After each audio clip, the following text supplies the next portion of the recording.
século XVI, de um cara chamado Etienne de la Boétie, que foi o amor da vida do Montaigne. Morreu muito jovem, aos 32 anos, mas mais jovem ainda, com 18 anos, ele escreveu esse livrinho que se chama Discurso sobre a Servidão Voluntária. Nesse livro ele coloca uma das questões mais importantes, mais interessantes, digamos assim, da filosofia política. Logo no início ele diz assim: agora gostaria apenas de compreender como é possível acontecer que tantos homens, tantos burgos, tantas cidades, tantas nações suportem às vezes um único tirano que só tem o poder que lhes outorgam, que não tem poder para ofendê-los, senão que tenham o poder de suportá-lo, que não saberia fazer-lhes mal algum, senão que prefiram suportá-lo a contradizê-lo. Não importa com certeza, e no entanto tão comum, que se deve sofrer por ela, e menos ainda surpreender-se de ver milhões e milhões de homens servir miseravelmente, subjugados por ele, não mais pressionados por uma grande força, mas ao contrário, ao que parece, encantados e enfeitiçados pelo nome de um só, cujo poder não devem temer, pois é um só, nem apreciar-lhe as qualidades, pois é desumano e selvagem. A nossa fraqueza de homens é tal que é preciso muitas vezes que obedeçamos à força. É preciso contemporizar, pois não podemos ser sempre os mais fortes. Portanto, se uma nação é obrigada por força da guerra a servir um só, como a cidade de Atenas aos 30 tiranos, não é preciso espantar-se que o faça, mas é de lamentar a servidão, ou então não se surpreender nem lamentar, mas suportar o mal pacientemente e esperar melhor sorte no futuro. Enquanto a filosofia política moderna inteira quase está se perguntando assim sobre a legitimidade do exercício do poder, por que o rei deve mandar, foi por causa de um contrato social, é porque ele é o representante dos deuses, por que os governantes devem governar, é porque eles são os melhores, é porque eles são representantes do povo, é porque eles fazem a lei valer, etc, etc, etc. O Etienne de la Boétie coloca a questão num outro prisma, um prisma muito interessante que a gente quase não se pergunta. Assim, por que nos submetemos? Por que a submissão do maior número de pessoas, pessoas que juntas seriam muito, muito, muito mais fortes do que um só, a esse um só, que é então tido como absolutamente poderoso, e mais, né, como ele diz aqui, nem sempre o mais comum, na verdade, não é que esse um ao qual a gente se submete seja absolutamente poderoso de fato e imponha à força a nossa submissão. Não, pelo contrário. O mais comum é que o grande número de pessoas submissas se submetam como que por um encantamento, né? Ainda por cima encantadas, enfeitiçadas pelo nome que seja, pela figura, pelo poder de um só. Como que pode acontecer de tantas pessoas se submeterem a uma única figura? Essa é uma questão fundamental. Por que a submissão? A resposta que eu trago pode parecer contraditória à primeira vista, mas com o desenrolar da explicação ela vai ganhando forma, vai se tornando mais clara. Nós nos submetemos porque há um desejo de poder absoluto que nos comove no nível mais fundamental da nossa mente. Nós nos submetemos porque desejamos e fantasiamos a onipotência. Mas como pode ser que a gente desejando a onipotência, fantasiando a onipotência, se submeta? Né? Parece contraditório. Ou você quer o poder ou você está submisso ao poder. Não, eu vou explicar. E para explicar eu vou chamar em meu auxílio o Sigmund Freud, pai da psicanálise. Ele tem um textinho curto muito interessante lá dos anos 10 do século XX, que chama Formulações sobre os dois princípios básicos do funcionamento mental, em que ele apresenta o princípio de prazer e o princípio da realidade. E ele apresenta ali uma condição muito curiosa do nosso caso humano, que assim, quando a gente nasce, ele diz, a gente nasce no mais absoluto desamparo. Se vocês pensarem no recém-nascido, ele é completamente incapaz, completamente desamparado. Não consegue procurar comida, não consegue procurar abrigo, não consegue se defender de perigos, não consegue andar, não consegue falar, não consegue nada. Ele é absolutamente desamparado, absolutamente impotente.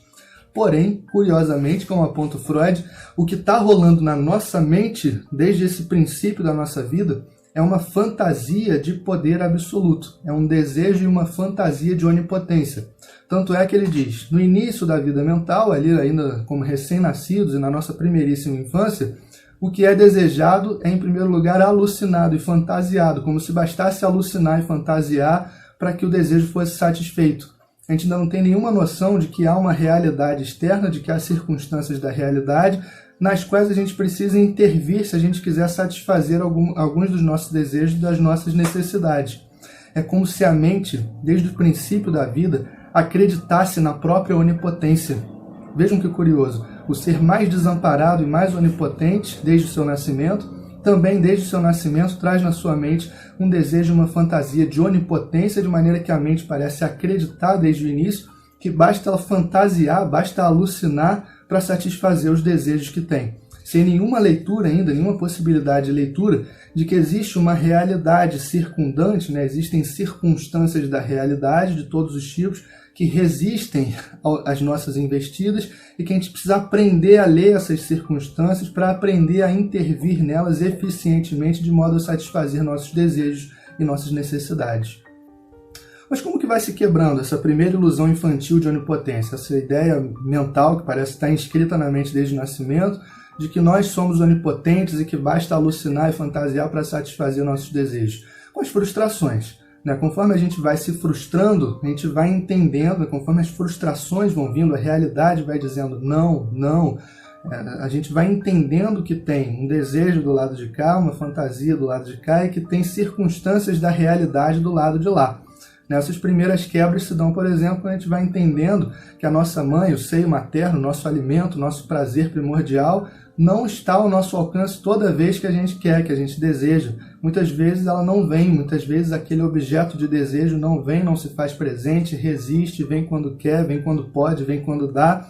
E isso marca a mente como frustração traumática que vai, por outro lado, ensinando que nós não somos onipotentes. Por quê? Porque existem circunstâncias da realidade com as quais a gente tem que lidar e que resistem à transparência, à imediatidade que a nossa mente exige entre desejo e gozo daquele desejo, entre desejo e prazer.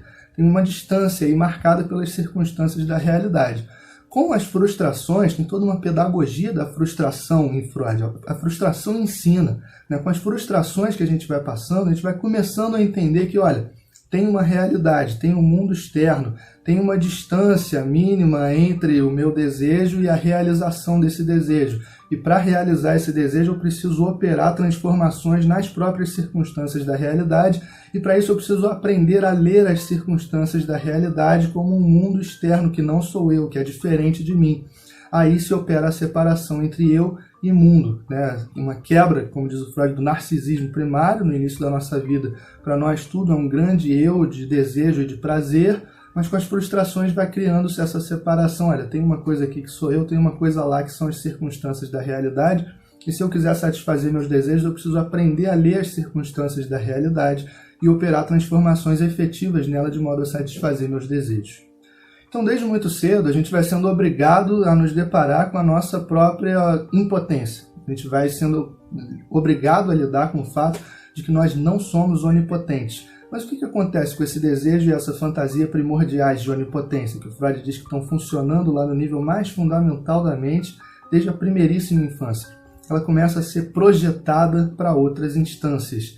Então, logo de início, com as primeiras frustrações dessa ideia de que nós somos onipotentes em nós mesmos, o que acontece? Uma projeção desses desejos, dessas fantasias de onipotência, num outro que nos é mais próximo e que realmente representa ali para nós aquilo que traz a satisfação e também o poder de limitação, que são aqueles primeiros adultos que cuidaram de nós, não necessariamente pai e mãe, como Freud ainda está muito preso a essa mitologia da família burguesa do século XVIII, XIX, ele está atendendo pessoas de classe média de início do século XX, com uma cabeça do século XIX, então é muito comum que ele fique preso a essa ideia de mãe e pai, mas o fato é que, como somos de fato muito desamparados, se chegamos até aqui é porque, especialmente na nossa primeira infância, houve alguns adultos da espécie, alguns membros mais velhos da espécie, mais maduros da espécie, que despenderam penosas quantidades de tempo e energia para manter a gente primeiramente vivo e também minimamente funcional. Então, diante das nossas primeiras frustrações, nossos desejos e fantasias de poder absoluto, de onipotência, são projetados nessas figuras, de modo que a gente começa a acreditar que essas figuras são absolutamente poderosas e absolutamente amorosas, Elas dispõem de todo o amor e todo o poder do mundo, tanto é que elas nos trazem a satisfação, tanto é que elas, com o passar do tempo, nos impõem os limites. Elas dizem, não pode aqui, não pode ali, respeite aqui, respeite ali, ao mesmo tempo em que provém toda a nossa satisfação, porque a gente não tem a mínima condição mínima coordenação motora, como se diz. A gente nasce com uma descoordenação motora muito grande, um divórcio muito grande entre os nossos desejos e necessidades e as nossas capacidades motoras e intelectuais para ir atrás de satisfazer esses desejos e necessidades. Então tem um outro, né? Esse outro que nos provê tudo o que nós precisamos e desejamos, tirando aquilo que ele não provê, porque diz não, aqui não, impondo limite. Então esse outro vira a imagem, né? A imagem mais clara do poder absoluto, da onipotência. Então esse outro, eu não sou onipotente, mas esse outro é onipotente. E se eu me submeter suficientemente ao desejo desse outro, né, esse outro vai me garantir a onipotência. Vejam que há esse jogo na projeção de que a gente supostamente abre mão do desejo de onipotência, da fantasia de onipotência, mas não é exatamente abrir mão, a gente projeta ela em um outro que este sim, caso eu me submeta a ele, vai garantir para mim um máximo de poder, um máximo de controle, um máximo de satisfação. Mas essa primeira projeção de poder, né, absoluto num outro, que são os adultos da espécie que cuidaram de nós, ela também vai sofrendo quebras, ela também vai nos proporcionando frustrações. Mais cedo ou mais tarde, ainda na infância ou um pouquinho depois, a gente vai percebendo que esses outros que a gente acreditava que eram absolutamente poderosos, não dispõem nem de todo o poder e possivelmente nem de todo o amor que a gente depositou neles. Nem com essa quebra, né, a gente entendendo que os adultos não são onipotentes, é isso, né, que eles falham, que eles têm suas próprias vidas, que eles não estão vivendo em função de nós, coisa do tipo, com as frustrações que vêm dessa primeira também projeção de poder absoluto, essa fantasia de poder absoluto ainda não morre, né? Parece que ela não morre, ela é imortal. Ela continua buscando caminhos alternativos para se projetar em outras instâncias, em outras figuras, que essas sim, como absolutamente poderosas, podem garantir para nós o gozo da onipotência que já entendemos que não pode ser desfrutado por nós mesmos, em nós mesmos, já entendemos que não pode ser desfrutado através da projeção nos adultos mais velhos da espécie, então ela vai se projetando em outros lugares. Por exemplo, na religião, na figura de um pai superpoderoso, onipotente, como se diz de Deus, mas que é um pai que nos ama, que cuida de nós, que vai satisfazer todos os nossos desejos e necessidades, caso a gente se submeta à sua lei, à sua norma, à sua ordem moral. Se a gente obedecer direitinho à moral divina, Deus vai satisfazer todos os nossos desejos e necessidades e vai nos livrar de todo o mal e vai nos proteger. Vejam como aí uma nova instância, né, de projeção de poder absoluto, numa instância supostamente onipotente, Deus, que esse sim, caso a gente se submeta direitinho, vai garantir para nós um máximo de poder, um máximo de controle, um máximo de satisfação. Muito bem, esse desejo e essa fantasia fundamental de poder absoluto, de onipotência, se manifesta politicamente da seguinte maneira: sempre que aparece uma figura que se apresenta como um avatar do poder absoluto, como uma promessa de onipotência que promete que vai resolver todos os nossos problemas, que vai acabar com todos os nossos inimigos, que pinta uma imagem do mundo que é simples, assim, né? Tem nós e tem os outros, tem o certo, tem o errado, tem o verdadeiro, tem o falso, e eu, detentor do poder absoluto, sou o garantidor da verdade, do bem, e vou exterminar todo o mal e todos os outros que são subversivos, todos os outros que ameaçam a nossa sensação de ordem, estabilidade, segurança, e eu posso garantir para vocês um máximo de ordem, de estabilidade, de segurança. Esse outro absolutamente poderoso, ou que se promete absolutamente poderoso, nos encanta, nos enfeitiça por esse lado. Ele encanta e enfeitiça o nosso próprio desejo e a nossa própria fantasia de poder absoluto, de onipotência, de maneira que ela encontra uma nova instância, uma nova figura na qual se projetar, de maneira que esse outro, que agora sim é absolutamente poderoso e onipotente, esse líder político fantástico que vai resolver todos os meus problemas, me livrar de todo o mal, acabar com todos os meus inimigos, que me apresenta uma imagem simples do mundo, que me promete ordem, segurança, paz, estabilidade de todas as maneiras possíveis, essa pessoa sim vai me garantir um desfrute da onipotência que eu não posso ter, que meus pais não puderam me dar, que não sei se Deus pode me dar, mas estou apostando nisso, mas ele sim, dessa vez vai, porque eu projeto nele, né? Ele assume assim, uma coisa de um imã, ele fica magnético, ele assume a projeção de poder absoluto, os desejos e fantasias de poder absoluto que eu mesmo tenho, são eu e uma massa de pessoas também, projetamos nele esse desejo, essa fantasia de poder absoluto, e agora acreditamos piamente que esse grande líder político vai nos conduzir para o bem, vai nos livrar de todo o mal e vai satisfazer todos os nossos desejos e necessidades, desde que nós sejamos o mais submissos possível à sua vontade, à sua própria persona, à sua própria figura, à sua própria, né, imagem de onipotência. Daí a submissão. Por isso nos submetemos, porque temos um desejo e uma fantasia de onipotência e não conseguimos lidar com o fato de que não somos onipotentes e não vamos ter a onipotência de maneira nenhuma. Ficamos querendo, esse desejo é um desejo impossível, é impossível, a onipotência é o próprio impossível, mas nós desejamos o impossível. E se não temos um acompanhamento lúcido desse desejo de impossível, desse desejo de poder absoluto, é assim que ficamos, projetando ele aqui e ali como se dessa vez fosse realmente um líder político, um líder religioso, um líder de seita, um líder de sei lá o que. Esse sim vai nos garantir aquele gozo do poder absoluto que nós tanto desejamos e tanto fantasiamos.